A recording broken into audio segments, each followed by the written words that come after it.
오늘 이 사람 죽이면 나까지 죽는 거예요. 지금 회장님이 시키는 건 사람을 완전히 망가뜨리는 짓이에요. 문태경을 지하창고 기둥에 묶어놓고도 떨리는 목소리로 그렇게 말한 사람이 바로 민두식에게 몇 년째 붙어있던 수아였습니다.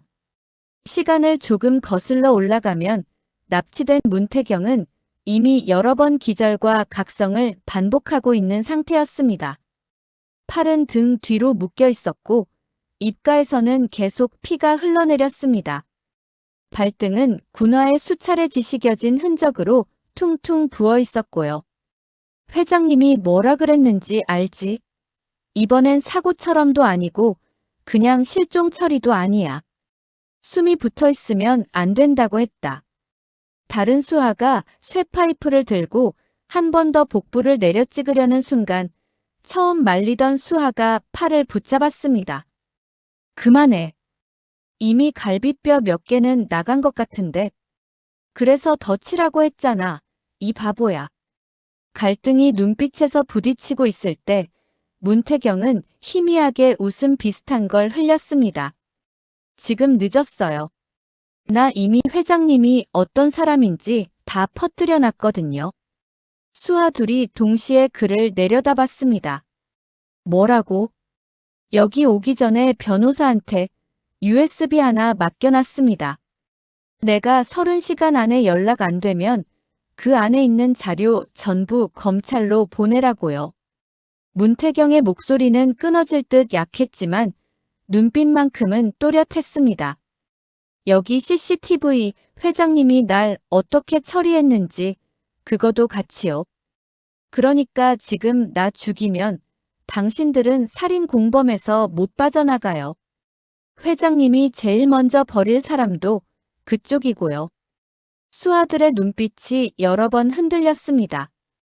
야, 이거 진짜면 우리도 끝장인데.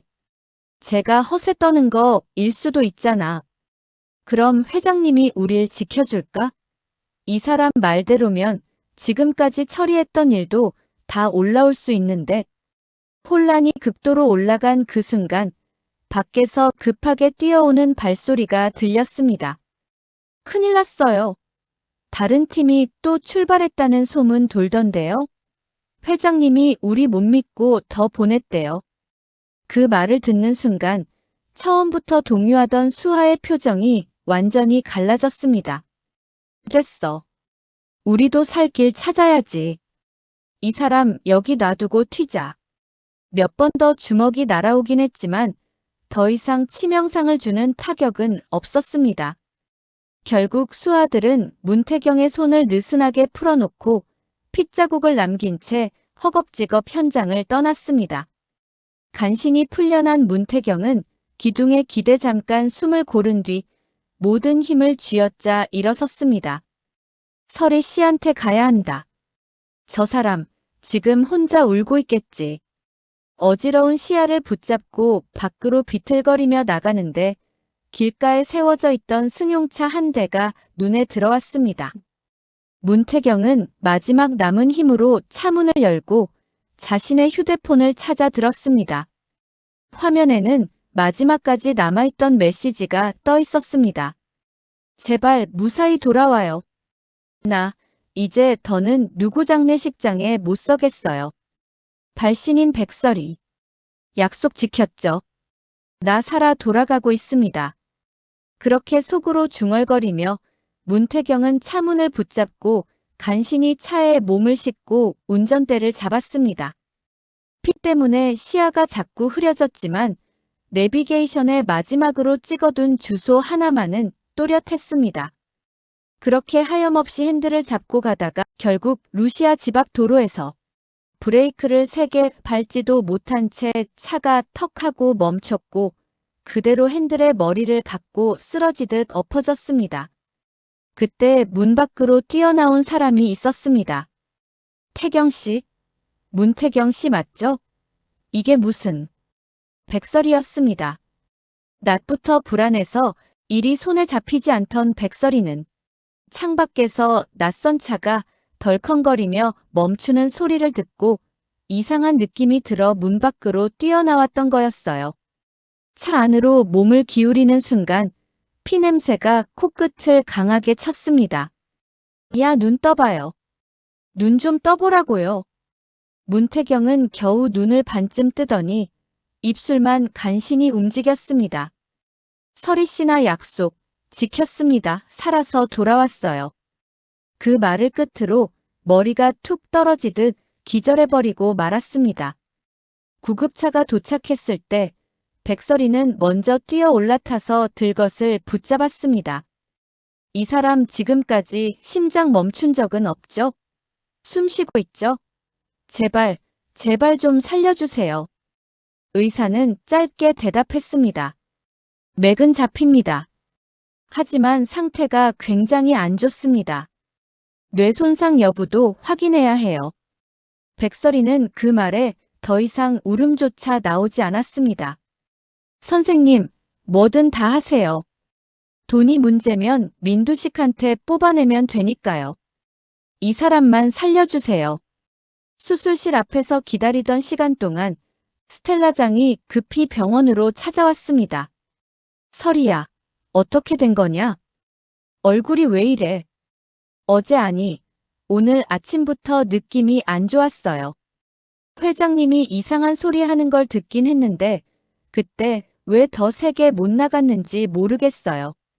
미소도 그렇게 보내놓고 지금 태경 씨까지 이렇게 되면 난 진짜 살아있을 이유가 없는데요. 백설이는 그렇게 말하면서도 눈에 눈물 한 방울 없었습니다. 너무 많이 울어버린 사람에게서 나오는 텅 빈 목소리였죠. 장현숙은 그런 서리를 끌어안으며 속으로 중얼거렸습니다. 이제 이 애를 더 이상 혼자 싸우게 두면 안 되겠다. 수술실 등불이 꺼지고 의사가 다시 나왔습니다. 일단 수술은 잘 끝났습니다. 고비는 한 번 넘겼는데요. 워낙 많이 맞은 상태라 경과를 계속 지켜보긴 해야 합니다.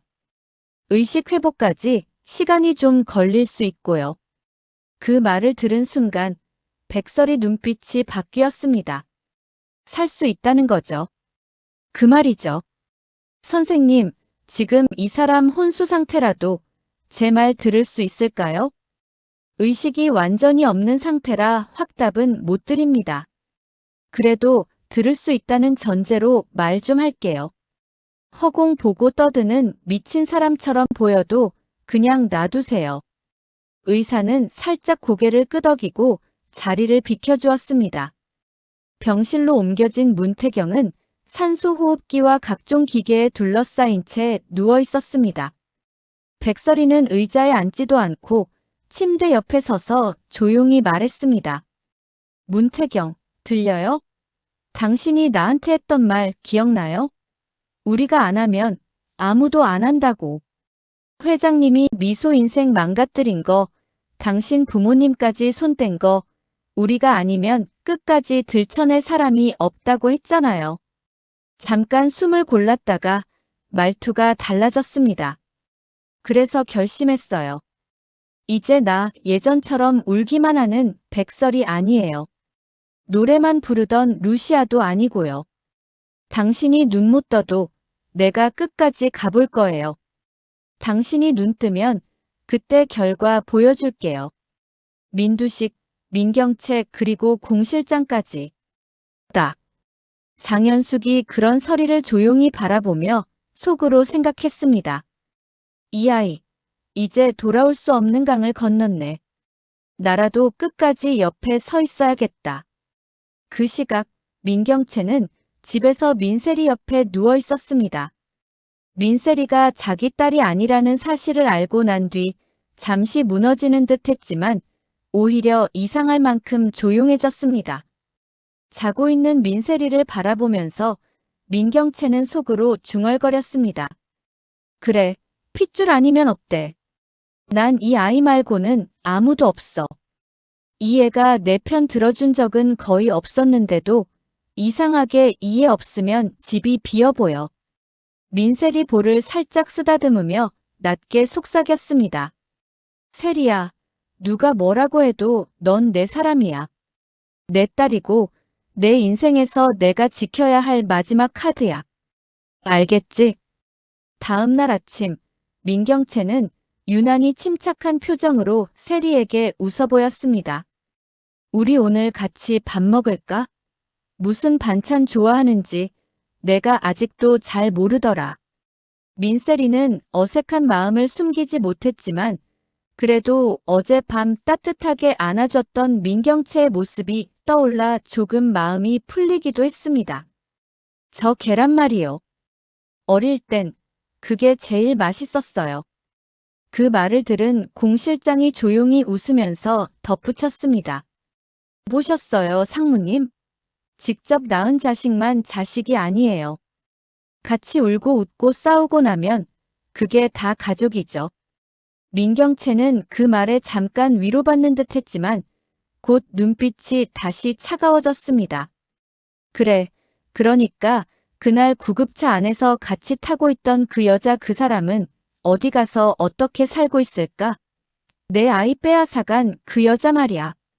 공 실장은 어색하게 웃으며 대답을 피했습니다. 뭐 어디선가 잘 살겠죠. 세상 좁다고들 하지만 그런 사람은 대체로 다시 안 마주치더라고요. 그 말을 들으면서도 공 실장은 속으로 백설이라는 이름을 떠올리고 있었습니다. 큰 사모님이라는 걸 경채 아가씨가 알게 하면 절대 안 돼. 하지만 다시 부딪히면 내가 그땐 버틸 수 있을까? 민경채는 그 표정을 놓치지 않았습니다. 실장님, 왜 그렇게 긴장해요? 혹시 나한테 아직 숨기는 게 있는 거예요? 아니에요, 상무님. 이제 와서 숨길 게 뭐가 있겠어요. 상무님이 믿고 지금까지 살아오셨으면 그게 진짜죠. 표면적으로는 그런 대화가 오갔지만 이 집안 여자 둘은 이미 각자의 방식으로 무너지고 있었습니다. 민경채는 내 것에 대한 집착으로, 공 실장은 평생 감춰온 죄책감으로요. 병원에서 잠깐 눈을 붙이고 나온 백설이는 곧장 김선재를 찾아갔습니다. 김선재 변호사, 회장님이 태경 씨한테 무슨 짓을 했는지 대충 감은 잡고 있었죠? 김선재는 눈을 피하며 대답했습니다. 난 정확히 몰랐습니다. 회장님이 이번엔 확실하게 정리하라고 지시하는 걸 들었지만 설마 이렇게까지 할 줄은. 그래요? 그럼 이제 알았겠네요. 우리 그럴 줄 몰랐다는 말, 이제 못 쓰는 단계까지 왔다는 거. 백설이의 말투는 한층 낮고 차분해져 있었습니다. 김선재 변호사, 민경채 씨 사랑하는 거 알아요. 그 사람 지켜주고 싶어서 회장님 편에 서 있었다는 것도 이해는 해요. 근데 지금 이 판에서 한 명은 죽고 한 명은 감옥 가야 끝나는 수준까지 올라온 거 본인도 알죠? 김선재는 손가락을 굳게 모아 쥔 채 아무 대답도 하지 못했습니다. 백설이가 재차 물었습니다. 선택해요. 끝까지 민경채 편에 서서 같이 무너질지 아니면 여기서 멈추고 본인 죄만큼만 책임지고 돌아설지. 한참 침묵이 흐른 뒤 김선재가 입을 열었습니다. 내가 도와줄 수 있는 선을 정리해 보겠습니다. 모든 걸 한 번에 뒤집는 건 힘들지만 최소한 회장님이 저지른 일 문태경 씨와 그 부모님, 그리고 미소양 사건에 관해서는 숨길 생각 없습니다. 말로만 도와주겠다는 소리 듣고 싶어서 온 거 아니에요. 서류, 메일, 통화 기록. 그걸 가져와요. 증거를. 김선재는 피식, 자주 섞인 웃음을 지었습니다. 서리 씨, 나 결국 이 꼴이네요. 변호사란 사람이 법으로 사람을 지키는 게 아니라 얼마나 오랫동안 속이고 버틸 수 있는지만 계산하다가 이제 와서 증거 들고 나르겠다고 서 있네요. 뒤늦게라도 사람 쪽으로 서겠다고 하는 것만 해도 회장님이랑은 다르잖아요. 그렇게 생각해요. 그 말을 들었을 때 김선재는 눈을 감고 고개를 떨궜습니다. 그래, 지금이라도 멈추자. 안 그러면 나도, 경채도, 다 같이 지옥으로 떨어질 거야. 이제 남은 사람은 조필두였습니다. 문태경 부모가 죽던 날 트럭 운전대를 잡고 있었던 사람. 그날 밤 사고처럼 처리하라는 민두식의 지시를 직접 들었던 유일한 인물이었죠. 백설이는 번호를 겨우 수소문해서 허름한 고시원방 앞까지 찾아갔습니다. 문을 열어준 조필두는 처음엔 낯선 여자를 보고 경계부터 했습니다. 누구요? 나 카드빚 같은 거 없는데. 저 문태경 씨 아는 사람입니다. 회장님이 시켜서 선생님한테 전화했었던 사람 있죠? 그 사람 지금 병원에 누워 있어요. 거의 죽을 뻔했다고요. 조필두의 얼굴이 굳어졌습니다. 또 회장님 짓이었소? 네. 그 사람 죽이려고 이번엔 대놓고 사람을 보냈어요. 예전처럼 사고 위장도 아니고요.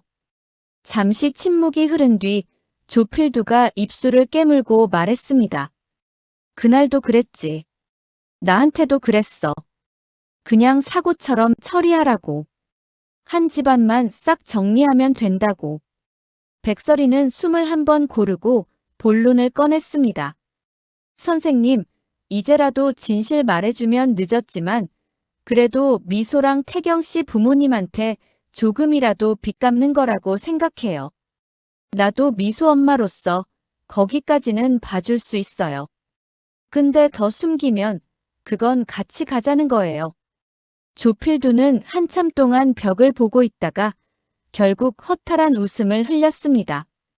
나 사실 이미 몇 번이나 검찰청 앞까지 갔었소. 들어가려다 다시 도망치고 또 갔다가 도망치고. 회장님이 날 어떻게 할지 뻔히 보여서 겁이 나더라고. 그래서 오늘은 같이 가요. 나랑. 같이? 네. 나도 이 싸움에서 물러설 생각 없어요. 그러니까 우리 둘 중 한 명이 쓰러져도 다른 한 명은 끝까지 걸어 들어가게. 그렇게 같이 가요. 결국 그날 밤 조필두는 손으로 직접 진술 초안을 써 내려가기 시작했습니다. 모년 모월 모일 민두식 회장에게서 전화를 받았습니다. 내용은 사고처럼 정리하라. 남는 사람 없이 끝내라였고 손이 심하게 떨렸지만 펜을 놓지는 않았습니다. 나도 이제 좀 살고 싶소. 진짜 인간으로. 다음 날 오전 세 사람은 검찰청으로 향하기로 했습니다. 하지만 검찰청에 도착하기 몇 분 전 횡단보도를 건너던 세 사람 쪽으로 급하게 돌진하는 트럭 한 대가 있었습니다. 차량 앞유리가 검게 틴팅되어 있었고 번호판 일부는 흙으로 가려져 있었습니다. 조심하세요. 백설이가 조필두를 끌어당기려는 순간 트럭이 급브레이크도 없이 그대로 들이받았습니다. 쿵 하는 소리와 함께 조필두 몸이 공중으로 떠올랐다가 인도 가장자리에 세게 부딪혔습니다. 피가 순식간에 번졌고 주위 사람들의 비명이 이어졌습니다. 구급차가 도착했을 때 의식은 이미 없었습니다. 동공 반응 없습니다. 심정지. CPR 시작합니다. 몇 번이나 심폐소생술이 반복됐지만 조필두는 결국 숨을 돌려받지 못했습니다.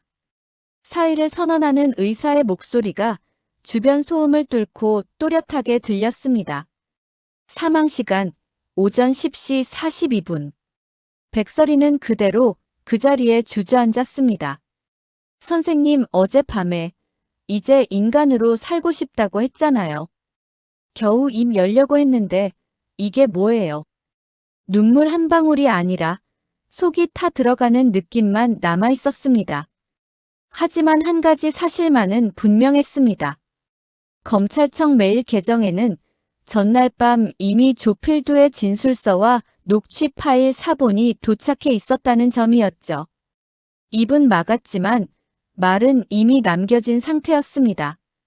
조필두 소식이 전해지기 전날 밤 민두식은 백설이를 따로 불러냈었습니다. 내 몫의 회사 지분 줄 테니까 USB고 녹음이고 뭐고 내 앞에서 다 지워. 백설이는 잠시 민두식을 바라봤습니다. 미소가 없던 밤, 슬픔에 잠겨 잠 못 이루던 날들이 한꺼번에 떠올랐습니다. 하지만 그 기억과 함께 옥상 난간에 매달려 있던 딸의 마지막 눈빛이 같이 떠올랐습니다. 엄마, 나 조금만 더 버틸게. 그러니까 나 버리지 마. 손이 자연스럽게 봉투에서 멀어졌습니다. 회장님, 저 돈 좋아해요. 솔직히 말해서 많이 좋아했어요. 근데요, 제 딸 목숨값으로 는 못 받겠네요. 이미 너무 많이 늦었어요. 민두식의 눈이 가늘게 찢어졌습니다. 나는 지금 내 인생도 같이 사주겠다는 건데, 제 인생이요? 이미 회장님이 망가뜨렸어요. 미소 잃은 날, 제 인생은 같이 묻혔어요. 저는 이제 회장님 인생 사러 다니는 중이에요. 누가 누구 인생을 얼마나 판다는 건지 잘 생각해 보세요. 그 말 한마디에 민두식의 표정이 처음으로 진짜로 일그러졌습니다. 지금까지 돈으로 꼬드기면 안 넘어오는 사람을 본 적이 거의 없었으니까요. 좋아. 그럼 너도 내 딸처럼 사라지는 걸 직접 보게 해주지. 내 눈앞에서 내가 붙잡던 것들 전부 무너지는 것도 같이 보여줄 거야. 그 직후 조필두의 교통사고가 터졌고 이어서 검찰청 압수수색까지 들어간다는 소식이 연달아 터져 나왔습니다. 민두식은 비서들에게 호통을 치면서도 속으로는 불길한 기분을 떨치지 못했습니다. 조필두 그 인간 입 다물고 갔겠지? 아니면 죽기 전에 뭔가 흘렸나? 한편 병원에서는 다른 변화가 일어나고 있었습니다. 몇 날 며칠이 지난 뒤 혼수 상태에 있던 문태경이 조금씩 눈꺼풀을 떨기 시작했거든요. 루시아는 그날도 의자에 기대 꾸벅꾸벅 졸다가 손가락에 느껴지는 미세한 움직임에 눈을 번쩍 떴습니다. 태경 씨, 문태경, 들려요? 천천히 눈을 뜬 문태경은 처음엔 형광등만 멍하니 바라보다가 곧 뒤늦게 옆에 서 있는 백설이 얼굴을 알아보았습니다. 여기 병원이에요? 네. 죽을 만큼 맞았는데도 안 죽었어요. 진짜 지독하네요, 둘 다. 문태경은 피식 웃다가 금세 얼굴을 찡그렸습니다. 갈비뼈가 아직 온전치 않았거든요. 회장님, 어떻게 됐습니까? 아직 멀쩡히 걸어다녀요. 대신 옆에서 하나둘씩 무너지고 있죠. 조필두 선생님은 저희랑 같이 검찰 가다가 트럭에 치여 죽었어요. 그 말을 듣는 순간 문태경의 눈이 한 번 또렷해졌다가 서서히 서늘해졌습니다. 역시 여기까지 오게 됐군요. 회장님, 마지막까지 입막을 사람들부터 정리하는군요. 근데 회장님이 한 가지 계산을 잘못했어요. 뭡니까?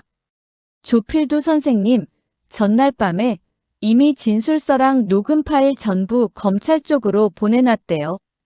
죽은 사람은 입 닫았지만 기록은 남아있죠. 문태경은 천장을 다시 올려다보며 깊게 숨을 들이켰습니다. 그럼 이제 공격할 차례네요. 더는 방어만 하면 안 됩니다. 백설이가 고개를 끄덕였습니다. 그래서 하나 더 준비했어요. 회장님이 사람 시켜서 태경 씨 납치하고 죽도록 패라고 지시했던 그날 통화 수화 중 한 명이 몰래 녹음해 놓은 거 김선재가 들고 왔어요. 김선재가요? 자기도 이제 살고 싶대요. 민경채 씨 좋아하는 건 맞는데 그 사랑이 같이 감옥 가자는 정도는 아니었나 봐요. 문태경은 잠시 생각에 잠기더니 손을 뻗어 백설이 손등을 잡았습니다. 설혜 씨, 이제 진짜 시작합시다. 회장도 상무도 공실장도 전부 한 판에 올려놔야 돼요. 그리고 그 뒤에 있는 사람까지. 그 뒤에 있는 사람요? 네. 오늘 아침 이런 문자가 왔거든요. 당신 부모 사고 민두식 혼자 한 일이 아니다. 백설이는 숨을 잠시 멈추고 문자를 바라보았습니다. 그래서요? 더 무서워졌어요? 아니요. 오히려 마음이 더 편해졌어요. 이 집안 생각보다 더 썩었다는 거잖아요. 우리가 부숴야 할 건 민두식 한 명이 아니라는 의미니까요. 둘은 서로의 손을 더 단단히 잡았습니다. 그 손 맞잡는 순간 각자 마음속에서 나는 여기까지다라고 선을 그어놓았던 지점이 조금씩 뒤로 밀려나고 있었죠. 며칠 후 민강유통 임시 이사회가 소집됐습니다. 압수수색 이후 꺼져버린 주가, 불안해하는 채권단, 소문처럼 번지는 살인교사 의혹까지 상황 정리를 핑계로 민두식이 직접 이사들을 모은 자리였습니다. 오늘까지만 버티면 된다. 이사회 장악해서 H&K랑 언론 전부 막아버리면 그만이야. 민두식은 그렇게 자신을 달래며 회의장으로 들어갔습니다. 민경채는 여느 때처럼 단정한 차림으로 옆자리에 앉았습니다. 단 손이 계속 떨리고 있다는 것만 빼고요. 의장이 개회를 선언하려는 그때 회의장 뒤쪽 문이 천천히 열렸습니다. 잠깐만요. 아직 시작하면 안 되겠는데요. 지팡이를 짚은 채 얼굴엔 아직 멍자국이 남아있지만 또렷한 눈빛으로 회의장 가운데를 향해 걸어 들어오는 사람이 있었습니다. 문태경이었습니다. 이사회장은 순간 정적에 휩싸였습니다. 민경채가 제일 먼저 입을 열었지만 목소리가 한 옥타브 올라가 있었습니다. 저 사람 분명히 의식을 잃었다는. 민두식은 억지 웃음을 지어 보였습니다. 어이, 문본부장. 자네 장례식 치른 줄 알았는데 사람이 그렇게 쉽게 안 죽나 보네. 문태경은 미소인가 조소인가 알 수 없는 표정을 지었습니다. 회장님 덕분에 아주 죽을 맛이었습니다. 근데 아직 해야 할 일이 많아서요. 오늘은 H&K 자산신탁의 법적 대리인 자격으로 참석했습니다. 그 말에 몇몇 이사들이 눈빛을 확 바꿨고 한숨을 내쉬는 소리도 들렸습니다. 문태경은 준비해온 파일처를 테이블 위에 하나씩 내려놓았습니다. 여기 보시면 사고 처리 비용이라는 이름으로 빠져나간 회사 자금 내역이 있습니다. 날짜는 회장님이 제 부모님께 전화를 걸었던 바로 그날이고요. 이쪽은 최근 몇 년 사이에 회장님이 개인적으로 쓴 돈이라면서 회사에서 빼낸 비자금 계좌 흐름입니다.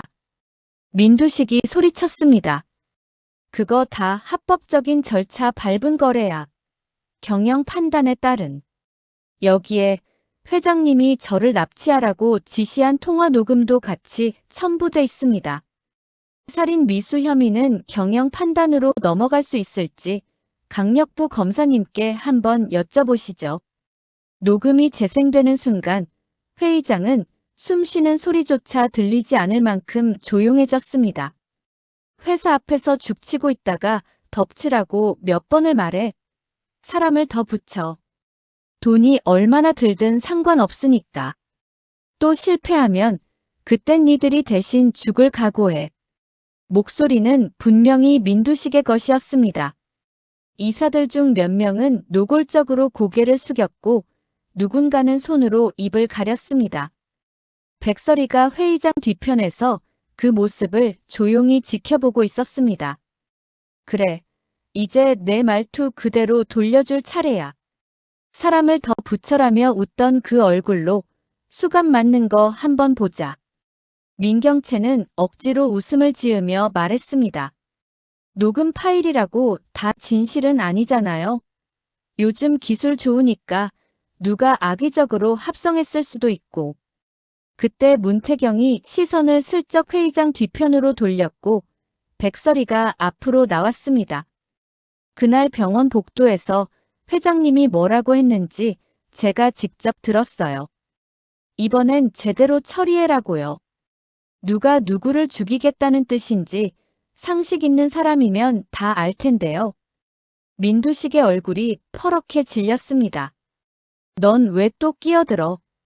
내 딸 죽은 거 아직도 내 탓이라고 생각하는 거냐?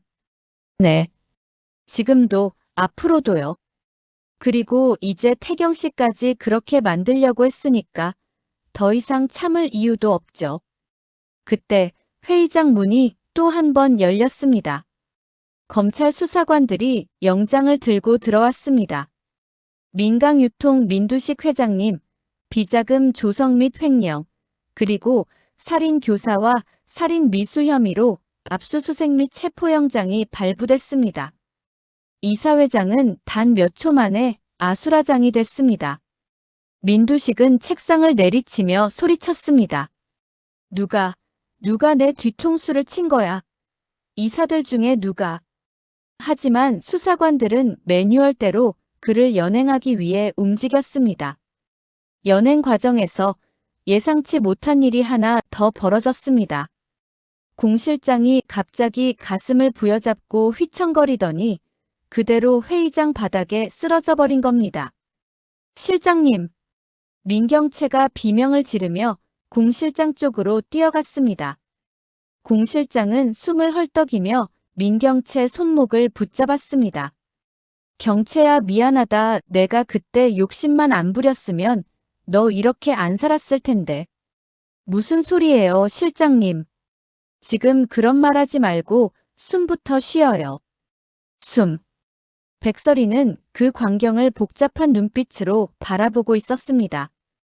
공 실장이 하루아침에 동정의 대상이 되는 걸 바라던 건 아니지만 이 사람 역시 누군가의 엄마고 누군가의 마지막 의지처였다는 걸 알고 있었기 때문이었습니다.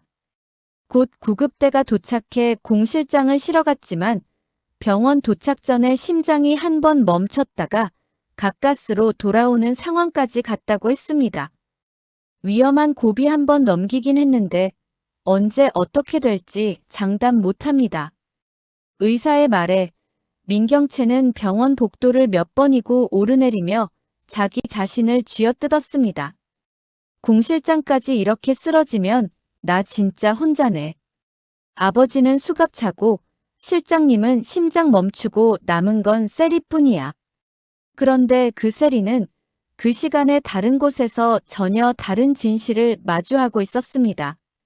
민세리는 우연히 집에서 엄마와 공 실장이 나누던 옛날 통화 녹음 일부를 듣게 됐습니다. 세리 아가씨, 그래도 우리 아가씨가 애를 잘 키워줬잖아요. 진짜 엄마가 누군지는 굳이 말 안 해도 되는 거 아닙니까? 그래도 언젠간 알게 되겠지. 그날 구급차에서 같이 타고 있던 그 여자가 대체 지금 어디서 뭘 하고 있을지 가끔 생각나긴 하더라. 그 녹음 파일을 듣고 나서 민세리는 멍한 표정으로 백설이 이름을 떠올렸습니다. 구급차 세리 출산 그리고 지금까지 계속 우리 집 주변을 맴돌던 미소 엄마 설마. 확신은 없었지만 마음 한구석에 이상한 직감이 싹 텄습니다. 혹시 나 엄마한테서 빼앗겨온 아이였던 건가? 그럼 지금까지 내가 했던 말, 했던 짓들이. 민세리는 갑자기 숨이 막혀 창문을 열어젖혔습니다. 나 도대체 누구 딸인 거야? 내 이름, 내 성, 내 가족 뭐가 진짜야? 바닥이 갈라지듯 흔들리는 느낌이었고 그 순간 가장 먼저 떠오른 얼굴이 백설이었습니다. 미소한테 했던 짓 나, 그 사람 앞에서 어떻게 얼굴 들지. 세리는 결국 집을 나와 망설임 끝에 병원으로 향했습니다. 거기서 자신이 믿고 싶지 않았던 모든 진실과 마주치게 되리라는 건 아직 모르는 채로요. 민두식은 결국 포승줄에 묶여 검찰차에 올라탔습니다. 그 과정에서 민두식은 마지막까지도 문태경을 향해 소리쳤습니다. 넌 내 아들이 아니야. 앞으로도 아니야. 회장 자리는 피가 있는 사람이 받는 거라고. 문태경은 그 말을 듣고도 별다른 반응을 보이지 않았습니다. 그래 주셔서 감사합니다. 회장님 피 안 받는 게 저한텐 더 다행이네요. 백설이는 그 옆에서 조용히 말했습니다. 태경 씨, 이제 한 판 끝난 거예요. 근데 느낌 오죠? 이게 진짜 마지막은 아니라는 거. 문태경이 휴대폰을 꺼내 그날 받은 메시지를 다시 보여주었습니다. 당신 부모 사고 민두식 혼자 한 일이 아닙니다. 거기에 새로운 메시지가 한 줄 더 붙어 있었습니다. 공 실장이 쓰러지기 전에 어떤 이름 하나를 중얼거렸습니다. 당신도 알고 있는 사람입니다. 곧 알게 될 겁니다. 백설이는 화면을 바라보다가 입술을 굳게 다물었습니다. 이제부터는 더러운 진실이 한 번 더 올라오겠네요. 좋든 싫든. 문태경은 고개를 끄덕였습니다. 그래도 상관없습니다. 여기까지 온 이상 중간에 멈출 순 없어요.